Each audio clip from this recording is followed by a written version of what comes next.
अच्छा, इंतजार बिल्कुल खत्म हो चुका है। हमें पता है कि जेईई मेंस के थर्ड अटेम्प्ट की डेट्स जो है वो अनाउंस करी जा चुकी हैं और 20 जुलाई से लेकर और 25 जुलाई तक थर्ड अटेम्प्ट के लिए डेट्स डिसाइड की गई हैं।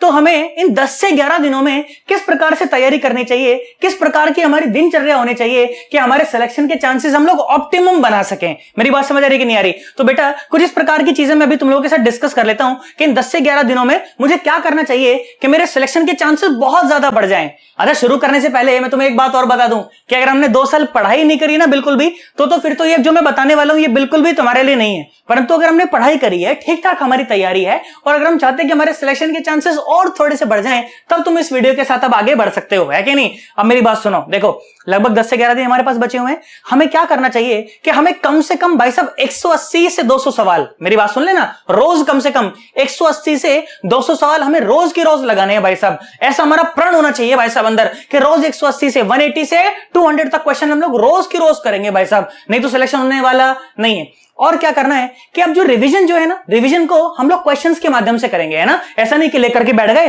थ्योरी पढ़ रहे हैं भाई सब, सारी की सारी थ्योरी नहीं पढ़नी, हमें रिवीजन करना है। परंतु रिवीजन कैसा करना है? क्वेश्चंस के माध्यम से करना है। और एक ही वैरायटी के 2 या 1 से ज्यादा सवाल अपने को नहीं लगाने हैं, या तो 1 या ज्यादा 2 बस, है ना? 2 सवालों से ज्यादा सेम वैरायटी के सवाल लगाने नहीं है, परंतु अलग अलग वैरायटी के सवाल लगाने की हमें कोशिश करनी है। और जहां हम अटक जाएं, जिस पर्टिकुलर क्वेश्चन में हम लोग अटक जाएं, सिर्फ उसी के लिए हमें उठा करके थ्योरी पढ़नी है और वापस से हमें सवालों के ऊपर आना है। और रिवीजन फॉर्मूले का सर कैसे करें? फॉर्मूले का रिवीजन हमें शॉर्ट नोट से करना है भाई साहब। कहां से करना है? शॉर्ट नोट से। अगर हमें किसी प्रकार से कुछ इस प्रकार का मटेरियल मिल जाए कि जिसमें टॉपिक्स और साथ साथ सब टॉपिक्स के अनुसार भी क्वेश्चन लगे हों, तो ऐसे मटेरियल को हमें प्राथमिकता देनी है, ऐसे मटेरियल को हमें बिल्कुल मेरिट पर रखना है, उसे एकदम ऊपर रखना है कि भाई साहब इसी से मेरे को तैयारी करनी है। बोलो बात समझ आ रही कि नहीं आ रही? इसके अलावा बेटा 10 से 11 दिन हमें बिल्कुल डिसिप्लिन लाइफ जीनी है, अच्छे से खुश होकर पढ़ाई करनी है भाई साहब, बिल्कुल भी डरना नहीं है। 2 साल की मेहनत का फल पाने का समय आ गया है अब बिल्कुल एकदम। तो अब अगर डर जाएंगे तो कैसे काम चलेगा? तो अपने को बिल्कुल भी डरना नहीं है। ये बात हो गई। अच्छा, इसके अलावा अपने को और क्या करना है? इसके अलावा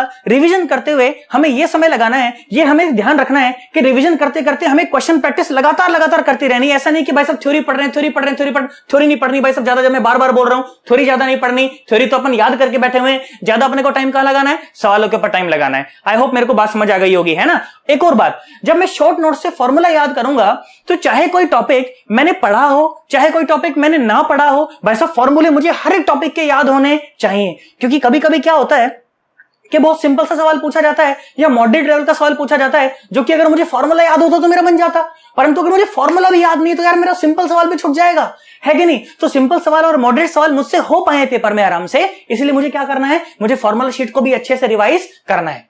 बोलो मेरी बात समझ आ गई? बाकी तो बहुत खुश होकर हम लोग अच्छे से तैयारी करेंगे तो भाई साहब हमारा सिलेक्शन शॉर्ट आएगा ही आएगा। बोलो मेरी बात समझ आई कि नहीं आई? 110% सोच लो। तो all the very best for your exams. और अब हम लोग मिलते हैं किसी अगली वीडियो में। Bye bye, Tata.